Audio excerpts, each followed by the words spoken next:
Patient মানে অসুস্থ ছিল, এরা দেখা করতে চাইছিল, তাই এদের দেখা করতে বলেছিল একজন কি দুজন ডাক্তারের সাথে দেখা করুন, কিন্তু এরা সেটা না, ওরা সবাই মিলে ডাক্তারের সাথে দেখা করবে এই নিয়ে পুলিশ গেল, পুলিশের সাথে ক্যামেরা তুলে করলো যে আমরা মানে এরা জোর করে পুলিশ থেকে মোবাইল নিয়ে পুলিশকে মারতে গিয়ে তখন দিয়ে দিচ্ছি পুলিশের গায়ে হাত তুলছে, তখন আমাদের সিকিউরিটিরা সব এগিয়ে এলো, দিয়ে ওদেরকে একটা ধরলো, আর তখন বন্দুক করলো। কটা গুলি চলছে? 3টে শুনলাম গুলি, আমাদের সামনেই ওপেন গুলি চালাচ্ছে। আপনারা ছিলেন ওখানে? সবাই ছিলেন। যারা গুলি চালিয়েছে সেগুলো কি পাওয়া গেছে, মানে ধরতে পেরেছেন? হ্যাঁ। কজন ছিল তারা? ওরা কজন ছিল? এবার দেখুন, আমরা সবে ডিউটি জয়েন্ট করেছি, আমরা জয়েন্ট করে আমরা বলতে যাচ্ছি যে আমরা একটা সেবামূলক কাজে থাকি, এখানে অনেক পেশেন্ট আছে, আপনারা চিল্লামিল্লি করবেন না, এখানে একদম শিশু থেকে মায়ের গর্ভ থেকে একদম পর্যন্ত সবাই পেশেন্ট, আমাদের কাছে সবাই সমান, কিন্তু ওরা বুঝছে না, ওরা চিল্লামিল্লি করছে, ঘরের ভেতরে ঢুকতে এমার্জেন্সির সামনে ঝামেলা বাতিয়ে। গুলি চালানোর পর ভয় পেয়েছিলেন আপনারা? বুঝলেন তো, ভয় পাবো কি, জীবন নিয়ে আমরা তখন আতঙ্ক হয়ে গেছি একেবারে, হয়তো পাবোই, ভয়ের জিনিস ভয় পাবো না। থানায় কেন আপনারা এখন? আমরা ওই মহিলা ছিল ওদের দুজনকে নিয়ে এসেছি, মহিলা যেহেতু কতজনকে নিয়ে এসছেন এখানে? 2টো মহিলা আছে। আর এমনি পুরুষ আমরা 4-5 জন হবে।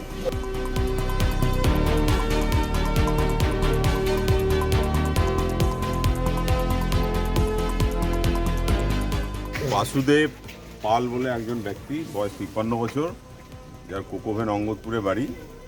সে মোটরসাইকেল থেকে পড়ে গিয়ে আহত হয়েছে এবং সে অসুস্থ অবস্থা, তার বাড়ির লোক এখানে আইকিউসিটিতে ভর্তি করেছিল, 2 দিন ধরে এখানে ছিল এবং ট্রিটমেন্টে ওরা অসন্তুষ্ট ছিল। সেই নিয়ে বাসুদেব পালের বাড়ির লোকরা এখানে বিক্ষোভ দেখাচ্ছিল। সেই সময় খবর পেয়ে পুলিশ যায় আমাদের, এবং তারা ডাক্তারের সঙ্গে দেখা করতে ইচ্ছুক ছিল।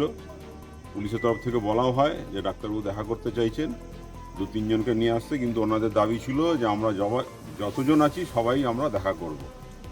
সেই নিয়ে বচসা শুরু হয় আইকিউসিটির সাথে এবং কথা কাটাকাটি শুরু হয়।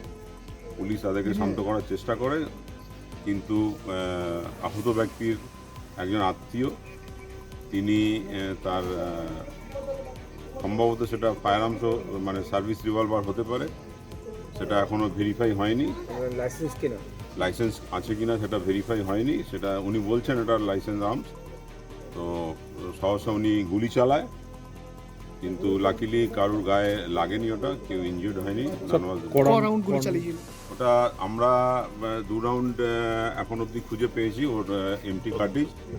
তো যেটা প্রত্যক্ষদর্শীরা জানাচ্ছে সেটা 3 রাউন্ড গুলি চালিয়েছিল। তো এই নিয়ে আমরা তদন্ত শুরু করেছি এবং একটি এফআইআর হয়েছে। আমরা 4 জনকে ডিটেন করেছি। হ্যাঁ, পুলিশের উপরে ওরা অতর্কিতে একটা অ্যাটাক করেছিল। আমাদের একজনকে, আমাদের পুলিশ কর্মচারীকে ওরা গায়ে হাত দেয়, তো সেই নিয়ে অভিযোগ হচ্ছে এবং পুরো ব্যাপারটা আমরা বাকি এনকোয়ারি করছি। কি অ্যারেস্ট করা হয়েছে? হ্যাঁ, আর্মস তো অবশ্যই সিজ হচ্ছে।